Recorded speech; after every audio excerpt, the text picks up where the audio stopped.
There's something about old plantations that whispers secrets, even after the voices that once filled them have long been silenced. The Ellsworth estate in rural Mississippi stands as a monument to forgotten atrocities, its weathered white columns now casting shadows over grounds where prosperity and depravity once walked hand in hand. In 1859, the Ellsworth sugar empire was the envy of the South, a testament to wealth acquired through means that history books mention only in passing footnotes. Records indicate that between 1842 and 1860, the Ellsworth plantation brought in over 200 workers. Only 132 were ever accounted for in official census documents. The remaining souls vanished into thin air, their existence erased from memory like morning dew under the scorching Mississippi sun. 3 leather-bound ledgers discovered in 1923 during renovations of the property's East Wing remained sealed in the Mississippi State Archives until 2018. Inside, meticulously recorded notes detailed inventory losses and acquisitions with clinical precision that historians now recognize as something far more sinister than agricultural bookkeeping. Are you brave enough to learn what truly happened at Ellsworth Plantation? The truth isn't about supernatural hauntings or demonic possession. It's about something far more terrifying, the darkness that resides in the human heart when power goes unchecked and human life becomes just another commodity to be harvested. The Ellsworth Plantation sprawled across 2,700 acres of Mississippi's richest soil, nestled between the muddy waters of the river and dense cypress forests that shielded it from prying eyes. The main house stood on a gentle rise, its pristine white facade visible for miles, a beacon of civilization in what many considered wilderness. But at night, when fog rolled in from the swamps, locals swore the house seemed to devour light rather than reflect it. Augustus Ellsworth III, patriarch and master of the estate, was respected throughout the South as a businessman of unparalleled acumen. His sugar refined to a crystalline white that commanded premium prices in New Orleans and beyond. His methods considered revolutionary though closely guarded. His wife Cordelia managed the household with cold efficiency, while their son Edgar attended medical school in Philadelphia, returning during summers with an ever-growing collection of scientific instruments and boundless curiosity. Beneath this veneer of Southern aristocracy simmered tensions unique to the time. A world where human ownership was legally sanctioned, where medicine was emerging from the shadows of superstition, and where a plantation owner's word was law unto itself.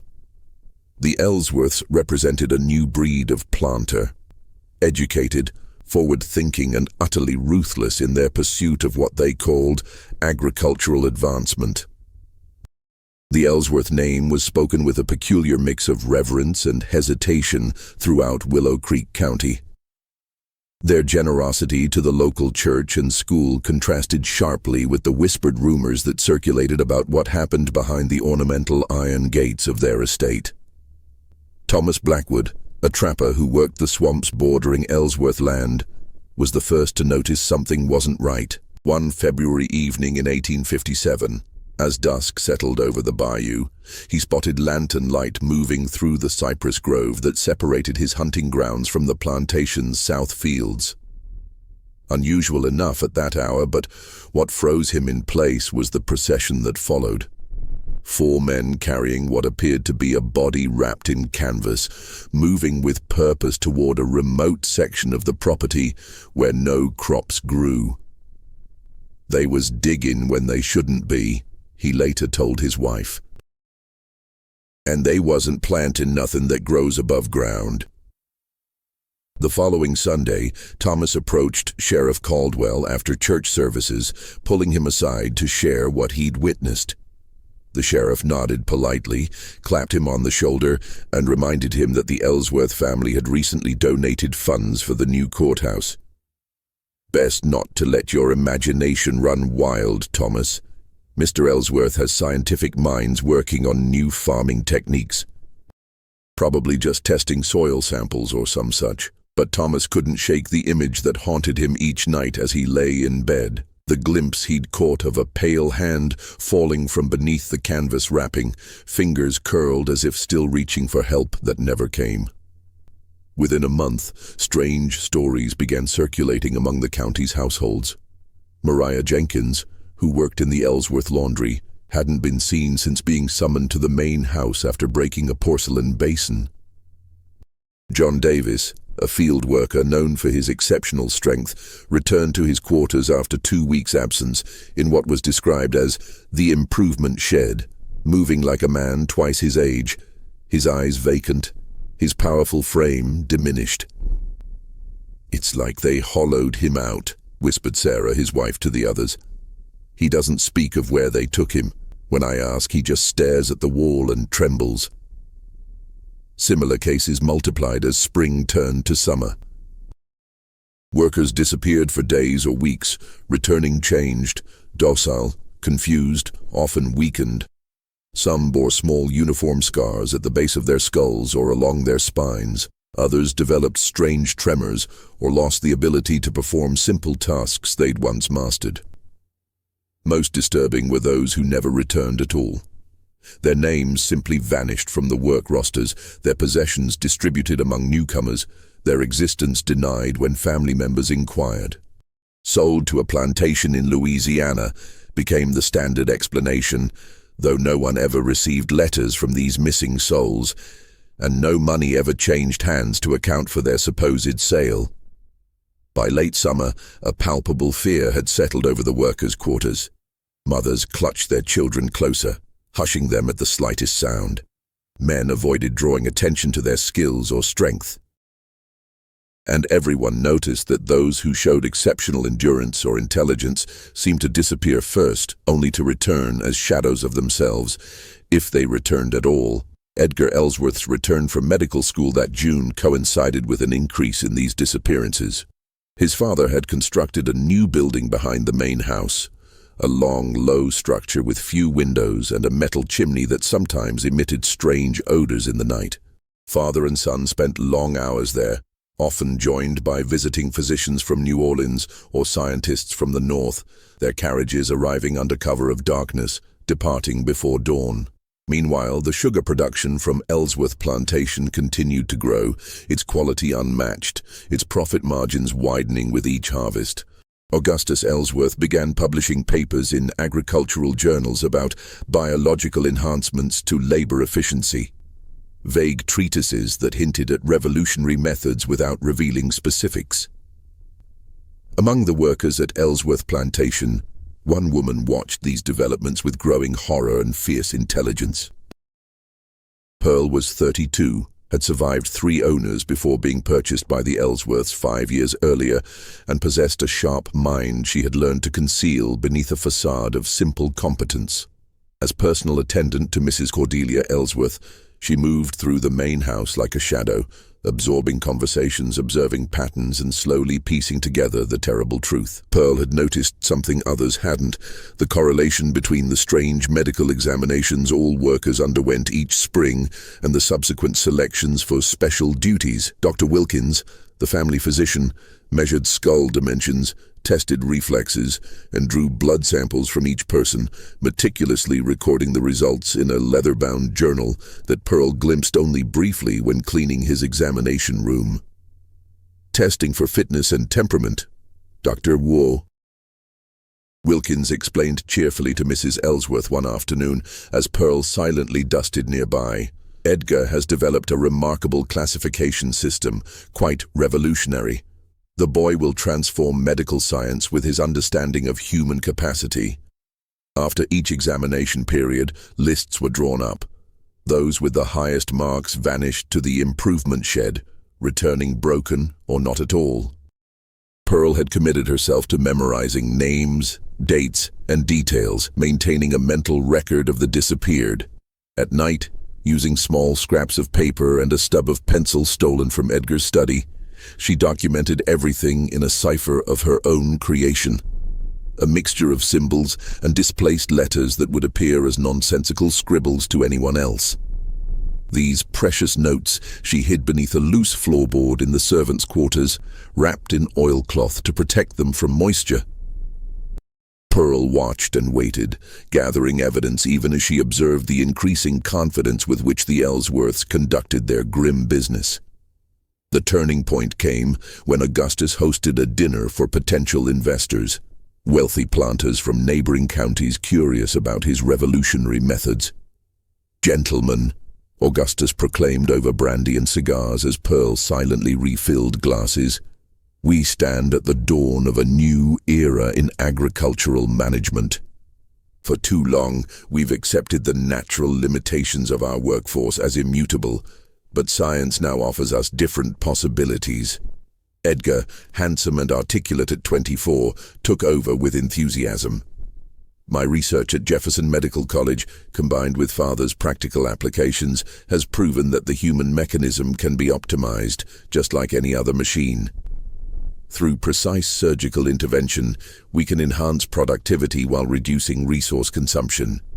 Pearl nearly dropped the brandy decanter when she realized what they were describing: the conversion of human beings into something more akin to tools, with their minds and wills surgically altered to serve a single purpose. The investors leaned forward, curiosity battling with skepticism. "And the procedures are sustainable?" asked one, a jowly man with small, glittering eyes. "We've refined our techniques considerably," Augustus assured them smoothly. "Early attempts suffered from excessive mortality, I admit, but Edgar's innovations have increased success rates dramatically, and the productivity numbers speak for themselves." Pearl slipped away to the kitchen, her heart pounding. That night she added to her hidden records, documenting names of visitors and exact quotes. She knew with terrifying certainty that she had become the only witness who could ever testify to the deliberate nature of what the Ellsworths were doing, and that if discovered, she would be next. Her fears were confirmed a week later when Mrs. Ellsworth casually mentioned during her morning toilette, "Edgar believes you would make an excellent subject for his advanced studies, Pearl. Your mental acuity tests were quite remarkable. Dr. Wilkins noted it specifically." Pearl kept her expression neutral as ice water seemed to flood her veins. "I'm honored, Ma'am," she murmured, carefully arranging Cordelia's hairpins, "though I hope I continue to provide satisfactory service in my current position." "Oh, you misunderstand." Cordelia smiled thinly at Pearl's reflection in the mirror. "It's not a matter of choice. Edgar has selected you personally. You'll report to the laboratory tomorrow morning after breakfast." That night, Pearl made her preparations. She had observed enough returning subjects to know what awaited her, a systematic dismantling of her mind, leaving behind a compliant shell capable only of following orders. She had also noted the laboratory's routines, the movements of guards, and the location of the small skiff kept at the property's edge for fishing on the river. Under cover of a thunderstorm that rolled in just before midnight, Pearl gathered her hidden notes, secured them in a small pouch wrapped in waxed cloth, and sewed it into the lining of her dress. She slipped sleeping herbs stolen from the kitchen into the night guard's coffee, waited until his head drooped, then made her way through the driving rain toward the river. The laboratory loomed dark and silent as she passed, its windows emitting no light during the storm. Pearl couldn't resist the urge to look closer, perhaps to gather final evidence, or perhaps driven by the human need to confront the source of one's nightmares. Through a gap in the wooden shutters, illuminated by a flash of lightning, she glimpsed what appeared to be an operating theater.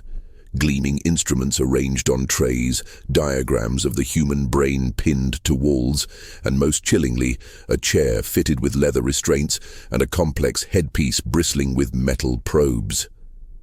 Another lightning flash revealed something else. A large ledger, open on a desk, its pages filled with neatly organized columns of names, dates, and annotations. Heart pounding, Pearl tried the door and found it unlocked, the Ellsworth's supreme confidence in their security evident in this small oversight. Inside, fighting nausea and terror, she quickly examined the ledger by the intermittent light of the storm. The clinical language couldn't disguise the horror it documented. Excision of emotional centers successful, read one entry. Subject 43 shows optimal compliance post-procedure, though fine motor skills compromised. Another noted, prefrontal separation resulted in ideal docility, but excessive cognitive reduction. Technique requires refinement for labor retention. Pearl recognized names, John, Mariah, Isaac, all people she had known, their humanity reduced to experimental notations. With shaking hands, she tore out several pages as evidence, adding them to her hidden pouch. As she turned to leave, the laboratory door swung open. Edgar Ellsworth stood silhouetted against the night, rain dripping from his coat. His expression showed no anger, only scientific curiosity. "Fascinating," he said softly. "I suspected your cognitive functions were extraordinary, but this demonstration of foresight and planning exceeds my expectations." He stepped inside, closing the door behind him. "You've just proven yourself even more valuable as a subject than I originally estimated." Pearl backed away, her gaze darting between Edgar and the scalpels gleaming on the nearby tray. "Don't be afraid," Edgar continued, his voice gentle as if soothing a child. "What we're developing here transcends individual concerns. Imagine a workforce incapable of suffering, Pearl. No fear, no longing, no pain, only purpose. Isn't that a form of mercy?" In that moment, Pearl understood the true horror of the Ellsworth legacy. Not just their cruelty, but their absolute conviction that they were right. "There is no mercy in stealing someone's soul," Pearl replied, her voice steadier than she felt. "Only monstrous pride." Edgar sighed, as if disappointed by her limited understanding.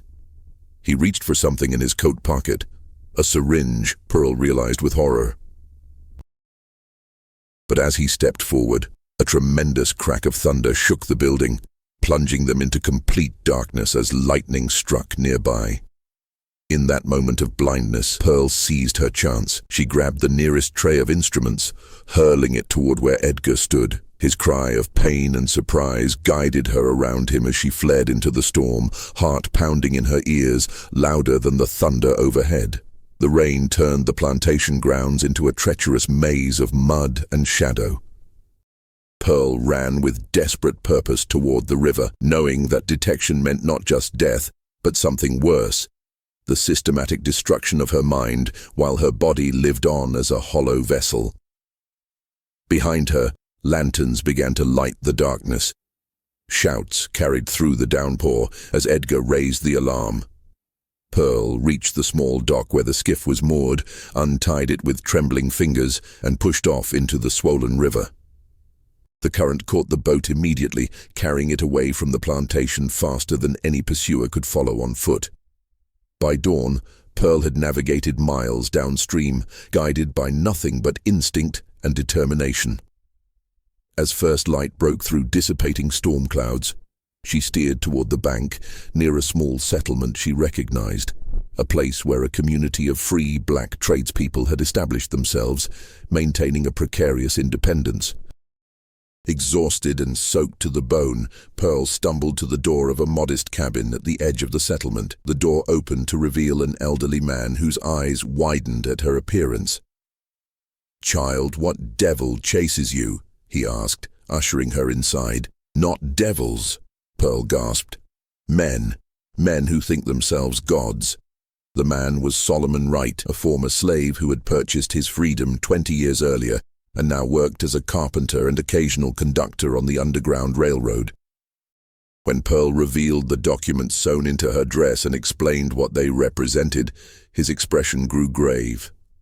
"I've heard rumors of strange doings at Ellsworth Plantation," he admitted, "but this exceeds even my darkest suspicions." Over the next 3 days, as Pearl recovered her strength, Solomon connected her with a sympathetic journalist from Ohio who had been documenting abuses on Mississippi plantations. The journalist, James Harrison, reviewed Pearl's evidence with growing horror. "This is beyond slavery," he whispered. "This is systematic medical torture disguised as science, the surgical alteration of human beings to enhance their economic value. Harrison promised to take her testimony and evidence north, where it might reach ears willing to act. But both he and Solomon warned Pearl that the Ellsworths' wealth and connections made them virtually untouchable in Mississippi. "They'll never face justice here," Solomon told her bluntly, "and you'll never be safe as long as you remain within their reach." With Harrison's help, arrangements were made to move Pearl north along established escape routes. But the night before her planned departure, Harrison burst into Solomon's home, his face ashen. "They're coming," he gasped. "Someone informed on us. The sheriff and Augustus Ellsworth himself with a dozen armed men." Pearl had only moments to entrust her precious documentation to Harrison, who promised to publish it in full upon reaching Cincinnati. Then she fled into the gathering darkness, pursued once more, her brief respite shattered. What followed was a desperate chase through swamp and forest, with Pearl using every trick and pathway known to those who had escaped before her. For 3 days, she evaded capture, but exhaustion and hunger eventually took their toll. On the 4th morning, she awoke to find herself surrounded by Augustus Ellsworth and his search party. "My dear Pearl," Augustus said, his tone conversational, as if addressing a wayward child. "You've led us on quite a merry chase. Edgar is particularly impressed with your resilience. It confirms his initial assessment of your exceptional qualities." Pearl was returned to Ellsworth Plantation in chains, held in isolation until Edgar could prepare properly for her procedure. Through whispered conversations with a house servant who brought her food, she learned that James Harrison had indeed escaped north, taking with him her evidence and testimony. "Mr. Ellsworth been raging for days," the servant whispered. "Sent telegrams everywhere trying to stop some newspaper from printing something." Hope flickered in Pearl's heart. Even if she could not escape the fate the Ellsworths had planned for her, perhaps her evidence would reach those with the power to end their experiments. That hope sustained her through the long days of waiting, even as she heard the preparations being made for her improvement. Edgar spoke to her through the door each evening, describing in clinical detail how he would liberate her from emotional distress by severing specific connections in her brain. "You'll be my masterpiece," he promised, "the culmination of years of research." 3 weeks after her capture, Pearl was taken to the laboratory at dawn. The last thing she remembered clearly was Edgar's face above her, his expression one of scientific detachment as the ether mask descended over her face. Pearl survived the procedure. When she emerged from the laboratory a week later, she moved with mechanical precision, her eyes fixed forward, her once expressive face a blank mask. She resumed her duties in the Ellsworth household, though now she worked in the laundry rather than as Mrs. Ellsworth's personal attendant, a demotion that meant nothing to her altered mind. What the Ellsworths never realized was that their procedure, while effective at damaging emotional responses and independent will, had not completely erased Pearl's memory or intellect. Deep within, locked behind walls of enforced compliance, a fragment of her true self remained, observing, remembering, waiting. 2 months after Pearl's improvement, federal marshals arrived at Ellsworth Plantation with warrants for the arrest of Augustus and Edgar Ellsworth on charges of murder and inhumane experimentation. James Harrison had succeeded in publishing Pearl's evidence, creating a scandal that reached as far as Washington, despite the nation's preoccupation with mounting tensions between North and South. But when the authorities entered the plantation, they found it largely abandoned. The main house stood empty, valuable possessions gone, papers burned in the fireplace. The laboratory had been dismantled, its equipment and records removed without a trace. Most of the workers remained, wandering the fields in confusion without direction, many bearing the telltale signs of the Ellsworths' improvements. The family had fled, taking with them their most damning evidence and their most dedicated servants. Among the missing was Pearl, The Ellsworth case became a minor footnote in history, overshadowed by the civil war that erupted 18 months later. Their techniques, however, did not disappear.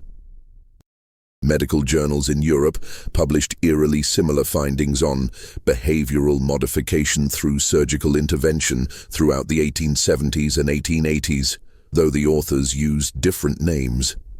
68 graves were eventually discovered in the marshy area south of the plantation, the failed experiments of the Ellsworth legacy. Each was marked only with a number carved into a small wooden post. Pearl's ultimate fate remains unknown. Some accounts place her in a Belgian medical facility in the 1870s, displayed as an example of perfect servile conditioning. Others suggest she was seen in New Orleans, still serving the Ellsworth family, who had established a new identity there.